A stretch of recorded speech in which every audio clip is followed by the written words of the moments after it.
దేశంలోనే అత్యంత ఆసక్తికరంగా ఆంధ్రప్రదేశ్ అసెంబ్లీ ఎన్నికలు జరుగుతున్నాయి. దేశం దృష్టిని ఆకర్షిస్తున్న ఈ ఎన్నికల్లో ఎవరు గెలుస్తారు అనే దానిపై ఆసక్తికరంగా మారింది.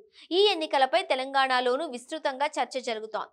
ఇప్పటికే బీఆర్ఎస్ పార్టీ అధినేత, మాజీ ముఖ్యమంత్రి కేసీఆర్, ఆ పార్టీ వర్కింగ్ ప్రెసిడెంట్ కేటీఆర్ స్పందించగా, తాజాగా ఏఐఎంఐఎం అధినేత అసదుద్దీన్ ఓవైసీ స్పందించారు.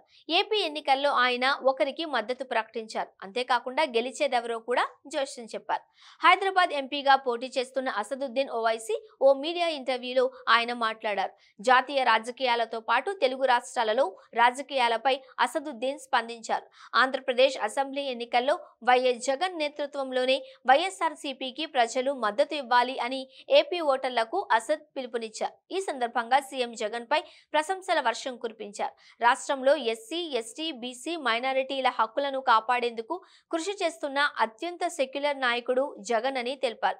ఈ క్రమంలోనే తెలుగుదేశం పార్టీ అధినేత చంద్రబాబు నాయుడుపై అసదుద్దీన్ తీవ్ర విమర్శలు చేశారు. చంద్రబాబు పచ్చి అవకాశవాది, విశ్వసనీయత లేని నాయకుడు.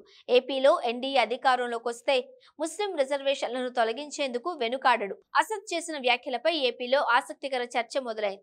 అసదుద్దీన్, జగన్ మంచి మిత్రులు. వీరిద్దరూ కలిసి చదివారు. ఆంధ్రప్రదేశ్ ఎన్నికల్లో టీడీపీ, జనసేనతో జతకట్టిన బీజేపీ వలన కొంత ఇరకాటం ఏర్పడింది. ముస్లిం రిజర్వేషన్లు రద్దు అంశం కూటమిపై తీవ్ర ప్రభావం చూపే అవకాశం ఉంది. ఈ నేపథ్యంలోనే ఆ పార్టీలు విడుదల చేసిన మేనిఫెస్టో సమయంలో బీజేపీ అంటి ముట్టనట్టుగా వ్యవహరించింది.